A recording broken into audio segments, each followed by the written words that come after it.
because that's what her sister even asked me for. Mohbad's wife, how we can help her Japa is priority on my agenda. I've been trying to reach the sister. That's why I'm not making this about her, because I've not been able to reach the sister. I actually wanted to make this live about her and ask, what does she need to Japa? Oh, you understand? Yeah. Well, for most people, the people that I work with, and that's exactly how I came to Canada. If you have like a bachelor's degree or HND, I know that in Nigeria, HND is now equivalent to a bachelor's degree. So bachelor's degree or HND, then it makes it easy for you to relocate abroad. And the beauty of studying abroad especially, because some people that are very familiar with how relocation processes work, they expect you to have like proof of funds, substantial amount of money in your bank account for you to show as proof of funds. The study part, if you are relocating to study, is also a requirement. However, it is only when you are going to study abroad that you can use other people's money as proof of funds. And I'll give an example. When I say other people's money, there are opportunities like scholarships, and there are opportunities like study loans. And you are able to get these opportunities and use it to relocate. For example, for me, when I was trying to relocate from Nigeria, then I've shared this story before, but maybe some people are tired of hearing it. Please share it. There are some people here that are new. I would like to say that I was one of those lucky people that straight out of university, I got a job in an oil servicing company. This was 2012. In an oil servicing company, Baker Hughes then, straight out of university. So this was the only job that I interviewed for. In fact, I got the job when I was a youth corper. They now waited for me to graduate to resume. So once I dropped my khaki on a Friday, on Monday I'd resume work in a multinational company. Like, it was the best thing that happened to me in my life, because I never thought about I know one of my guys that worked there. Happy Friday. I never even expected it. You remember there was a time where they had what's that thing that they called it? The time that there was a labor strike, NLC strike. That time that we were at home during the week, and on the weekend they would go to the market. So it was during that period I sat down in front of my computer and I Googled oil companies in Nigeria, and I applied to all of them. Luckily for me, that Baker Hughes one, they called me. And straight out of university, somebody asking what I studied, I did my bachelor's degree in chemical engineering. During my youth service, that's when I interviewed and I got the job. That was the only job that I interviewed for. So I started working there. Baker Hughes is a good company. Like, I'm not even going to lie. I enjoyed the place when I was working there. And of course, they have training school in Dubai. Once I left Nigeria for the first time and I went to Dubai, and then I realized that so life can be like this, where like no power failure, the system is working, and that's the first time. And I started thinking about it, that maybe I should relocate abroad. But then again, I also had a decent job back home, and I had career prospects, and there was a plan for you to grow and whatnot. So I was happy, I enjoyed my job. Then in 2016, I don't know if people remember, oil price dropped. Once the oil price dropped, that started firing. People started losing their jobs left, right, center. People in I remember the all companies. What is it called? There was now a recession. Yes. In fact, yeah. It's like this thing is replaying itself, because it's like now again. So that was when I lost that job. I never expected it that it freeze. Like, I didn't think that, sometimes you feel like, okay, we knew that something was coming, but I did not expect that it was just going to happen. It just happened, Anyways, I had to activate Japa, and I'll tell you why. Once people were losing jobs, I tried to apply, like, use my contacts. Now I built network, call my network, try to look for other opportunities. But everywhere, all the industries, they were laying off their staff. And people were not laying off their staff because their staff is not good or something. It's because they were all downsizing. So if companies are downsizing, where am I going to? Nobody was going to hire me. So that was the end of that thing. That's when I realized, in fact, I was slowly going to depression. It was a day to my birthday, 2016. I still remember clearly, July 15th. I was sad, unhappy. What am I going to do next? In this Lagos that we are living in, where everything is expensive. I looked inside my bank account. This savings that I had was not going to last me anything. It was not going to last me 6 months. Like, how will we cope in this Lagos? That was when I activated Japa, because I looked at it. If I'm not going to get a job in the next 6 months, I run out of my savings. What's the plan for me? And then I started looking for other opportunities, and I activated my Japa plan. When I started looking for, like, of course, that you said something about agents, and I'd like to say it here. Not all agents are bad. They have bad agents and they have good agents. Good agents will tell you, I'll get you admission. They will get admission for you. And when I started, I also went to meet an agent. Of course, agent got me admission. I was so excited when I got the admission. It was like, see me, see abroad. See me, see Canada. But that my excitement was quickly cut short when I read through the offer letter and I saw the amount of school fees. That time, in 2016, the school fees was around $7,500 per term. So that's per term. It means a year is around 21,000. Yeah, I see this money. $21,000. How many terms do they have? Is it not 2 terms or is it 3 terms? In Canada, it's 3 terms per year. Yay! Yeah. So I'm like, where I want to see this money. So, you know, it's like going from excitement to no excitement again. Like, that was the end.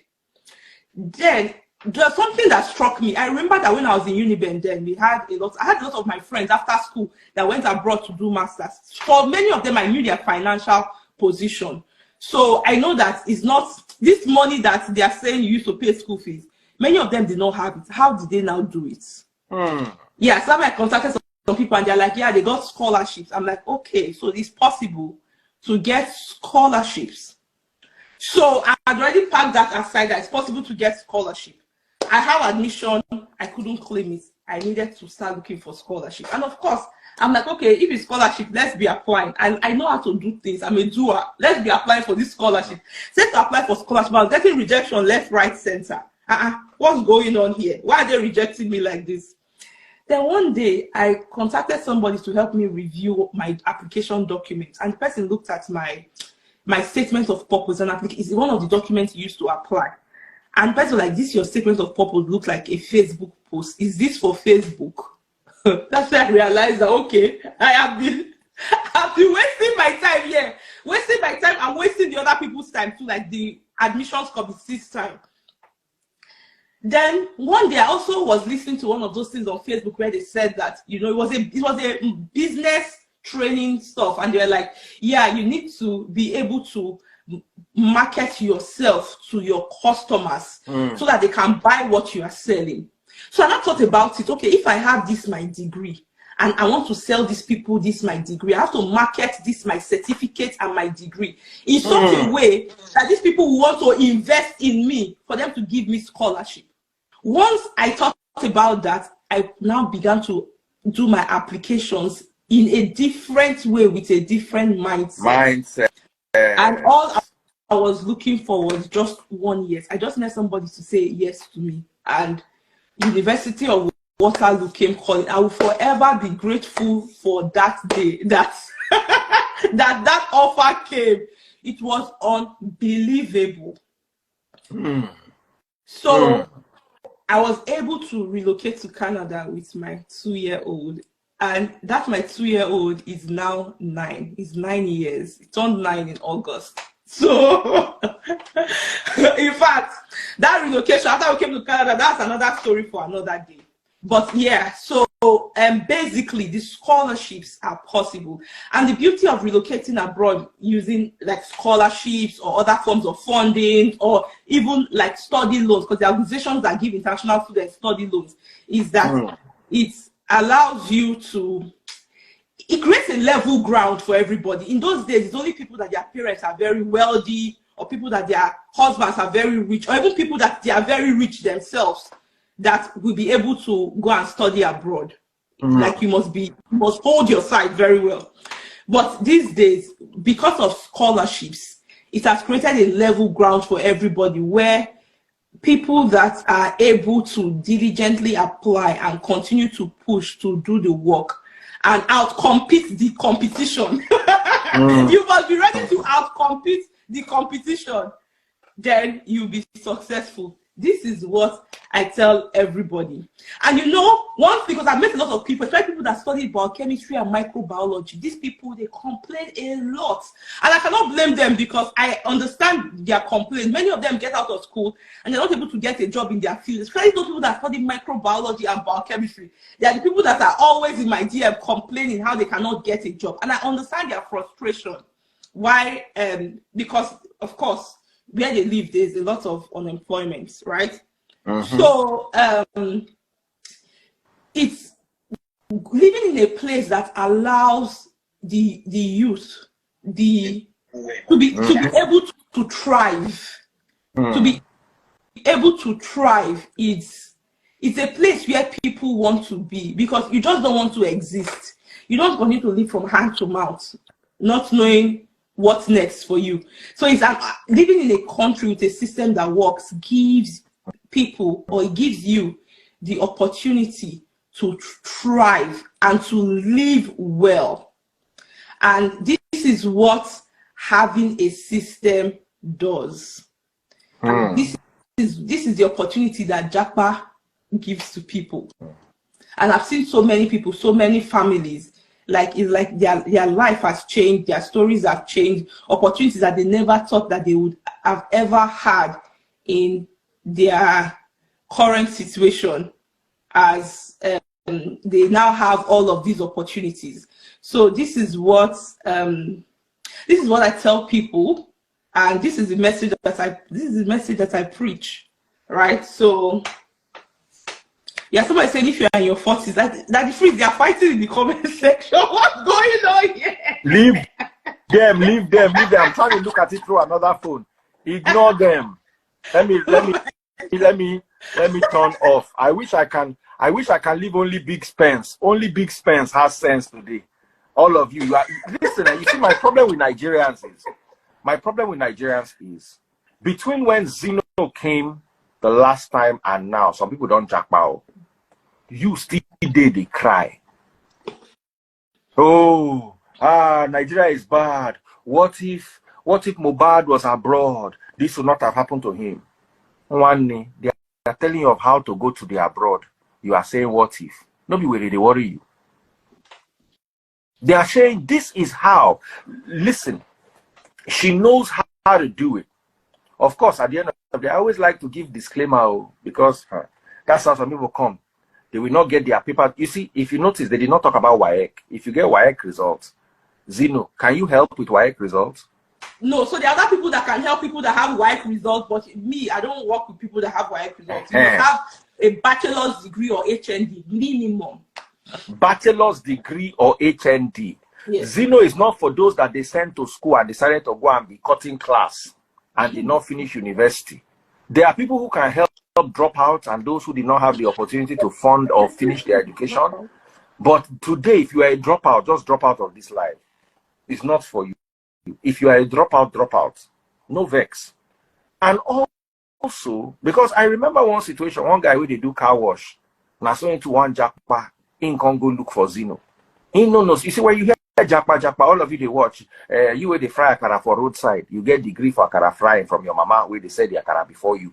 Automatically now you won't carry akara degree, go, it's not you they are looking for.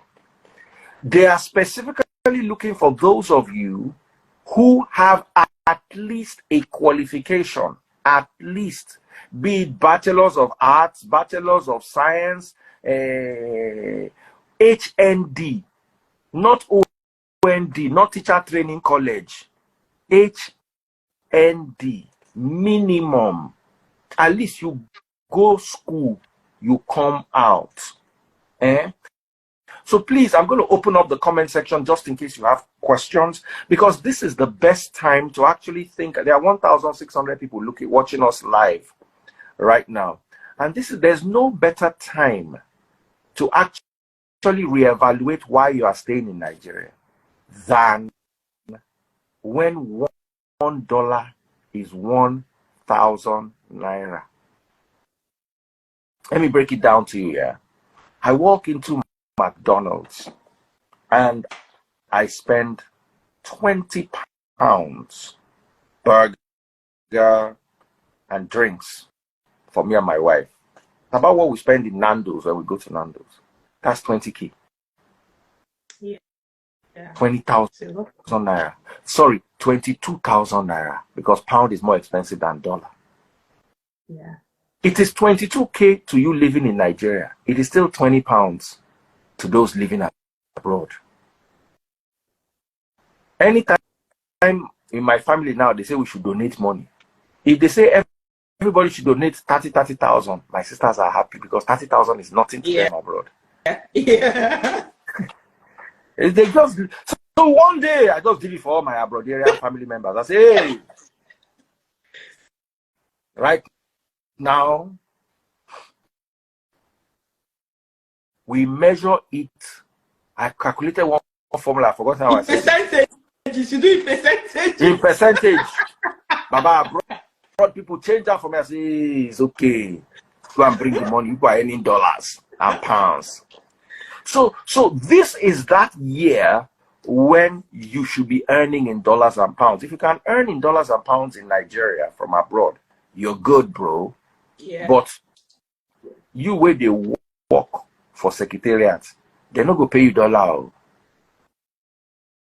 You where they work for Nigerian bank, even if you are head of the forex department, they will not pay you in dollars. So you are thinking of Canadian dollars, you're thinking of British pounds, you're thinking of US dollars, and how you can bring those into the equation. This is the time when you should start having those conversations. And Zino is here. And you are especially better off if you had a degree, or you have a degree. Zino, how do they get in touch with you? If you're watching on TikTok, double click the screen. Double click the screen if you're watching on TikTok. How do they get in touch with you for a time like this? My DM is open. You can find me at Zino Ojogbo. That is ZINO. Just say hi. Let me pin your handle. Okay, yeah, so that they can see me. Hi. Okay, yeah. So that's my. Zino says, "What about?" Somebody says, "What about?" That's her handle, Zino Ojogbo. It is pinned. Yeah. Send her a DM now.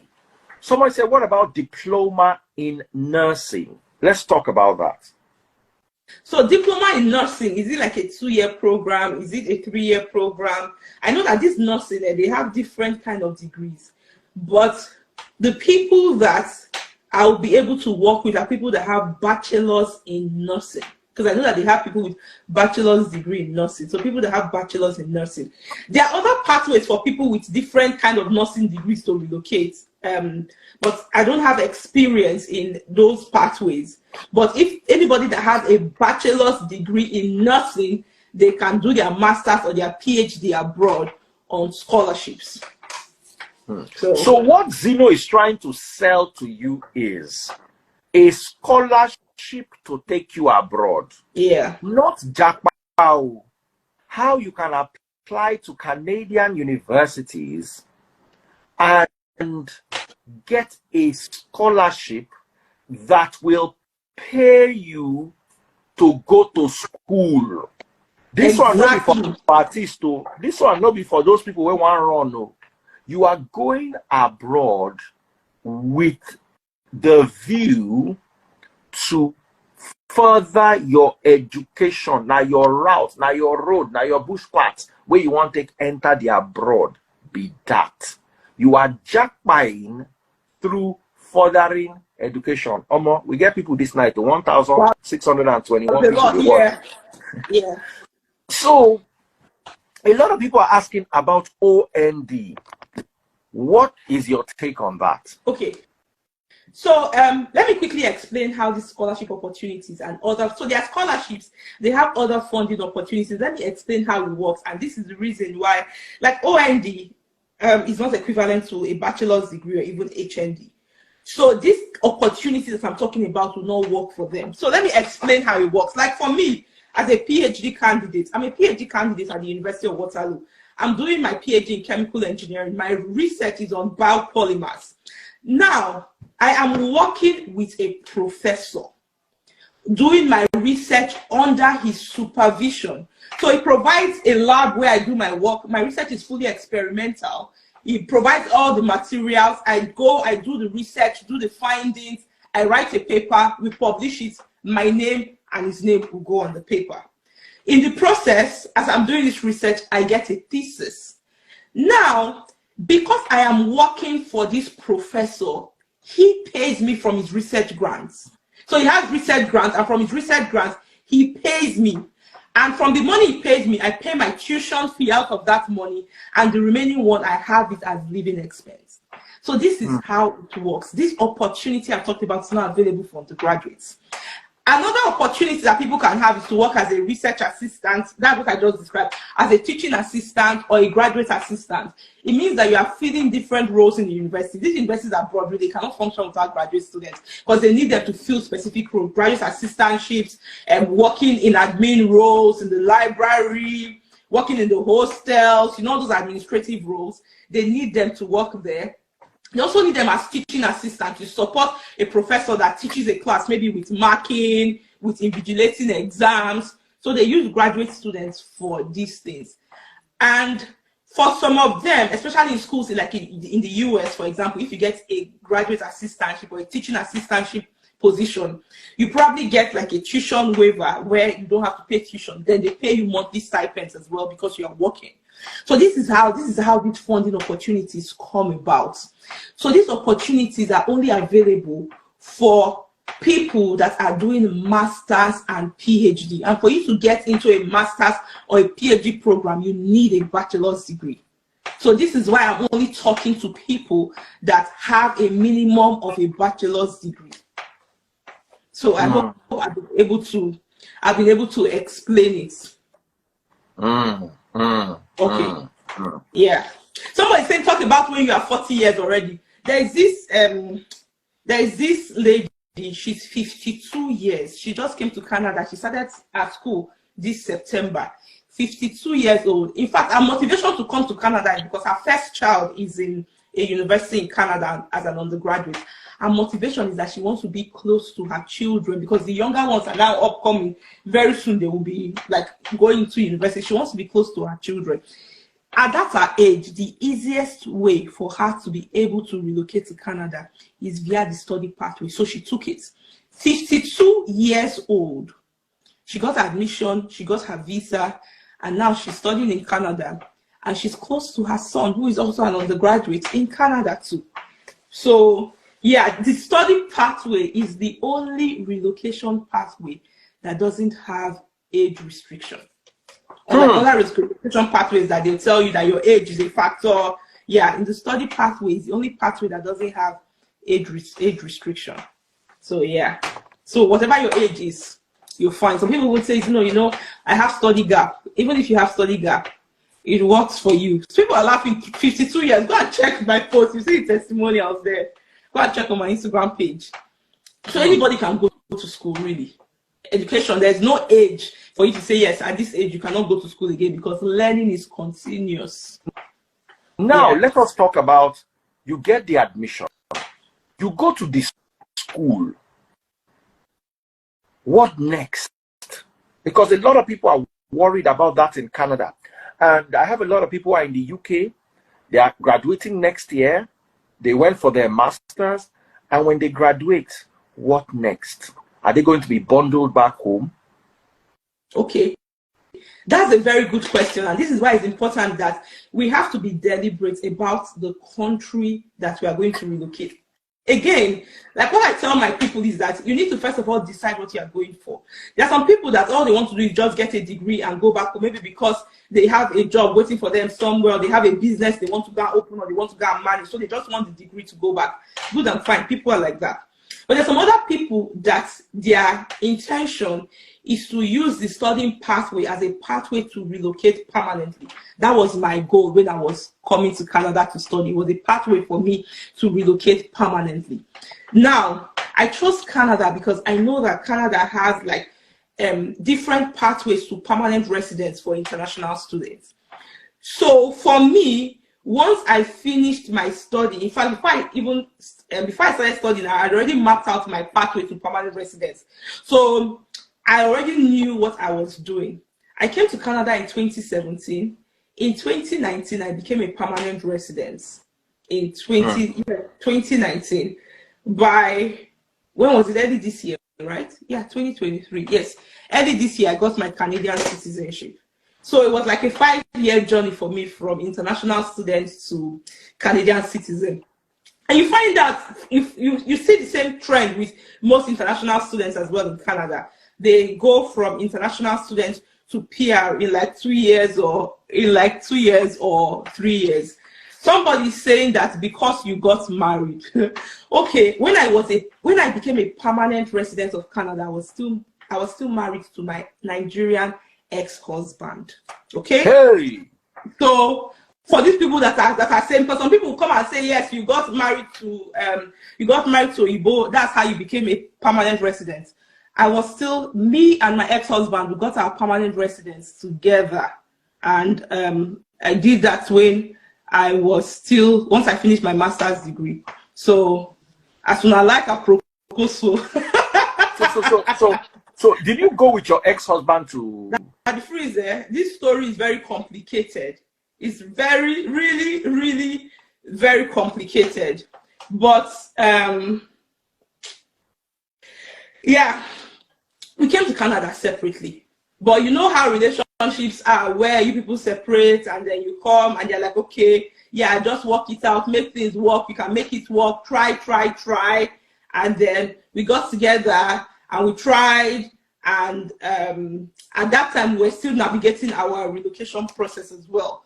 So we came separately, but we got back together, did our applications and whatnot, because he was my dependent here in Canada. So yeah. Now, let's talk about safety in Canada. We're all aware of what happened to Mohbad in Nigeria. Can something like that happen in Canada? Well, yeah, it can happen, but if something like this had happened in Canada with all the videos that were going all over the place, I know that the police would have swung into action like immediately. That was with the videos, it was enough evidence for them to bring people in for questioning.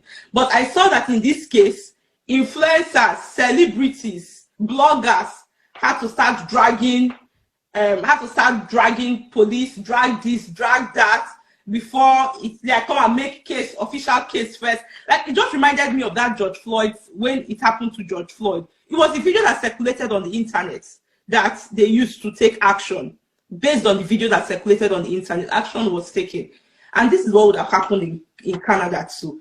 And again, I also remember that this that the victim in question had also like submitted like a police report reporting the assault, and I think that was in June. I saw it on social media. That was in June.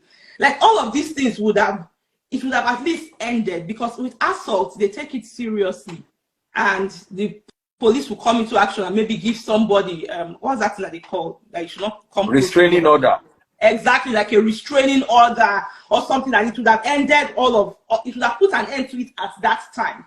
But yeah, nothing was done. They didn't take it seriously, and even after it happened, it seems like it was the bloggers, celebrities, influencers didn't have to start dragging people and fighting here and there on Twitter. I saw this thing on Twitter. I was not all over the place. Like, even me, I've not even slept well because I need therapy. We've all really struggled, you know. I was watching Very Dark Black Man today, who now said they should go and do DNA for the son of Mohbad. I'm like, wow. Yeah. Where this matter can't turn go now. So it just shows the decadence in the Nigerian society. Now, I want to ask you a question, coming back to why we are here, because we are still going to keep talking about this Mohbad issue, and whatever happens, we are going to keep trying to get justice for him. However, I want to ask a question because today the theme is education and using education as a path out of Nigeria. I want to ask, are there some courses that are better than others? Are there some courses that, because somebody's asking, what about civil engineering? Are engineering students better off? Are art students better off? Is there a preference for any particular field? Okay, yeah. So there are opportunities for everybody. Like there are opportunities for every field. Abroad is not like Nigeria. They do a lot of research here, a lot of research. And every field has opportunities for research. They also have like open scholarships as well, that these scholarships are open to everybody. An example is like Commonwealth, for example, it's open to everybody. Any course, come and apply. They have those kind of scholarships. And they have the institutional scholarships. These scholarships are, you hold them in the institution. So an example is like me, that I have funding with University of Waterloo. I cannot just decide tomorrow and say, you know what, I'm tired of Waterloo. I don't want Waterloo again. I want to go to school. I want to go to University of Toronto. I can make that decision, but I leave my funding behind. My funding will not go with me because my funding, my scholarship is tied to the institution. I must hold it in the institution. So schools that have, most schools have different departments. So there's arts, there's science, there's social science. They would have funding for these programs. Now somebody's asking, like for civil engineering, are there funding opportunities? Of course, there are lots of funding opportunities for civil engineering. I know for sure that University of Waterloo, for example, their civil engineering department is heavily funded. So even people that are in that department, they get, their funding is higher than me that is in chemical engineering, for example. So like they are funding for everybody. I know some people that have worked with me, they've got funding for education, for communication studies, English. There's one lady from Cameroon. Her background is in French, and she got her funding for French studies and inter something, whatever it's called, because it's a long sentence. So yeah, there are opportunities. There are opportunities for everyone. So yeah, art, science, social science, agriculture, name it. Agriculture is also big here too. Environment, yeah. So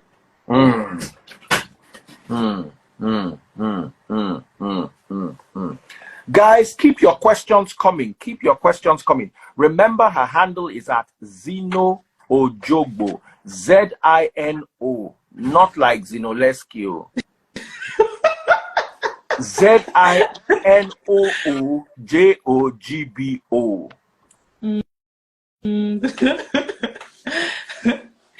Yeah. So let me see.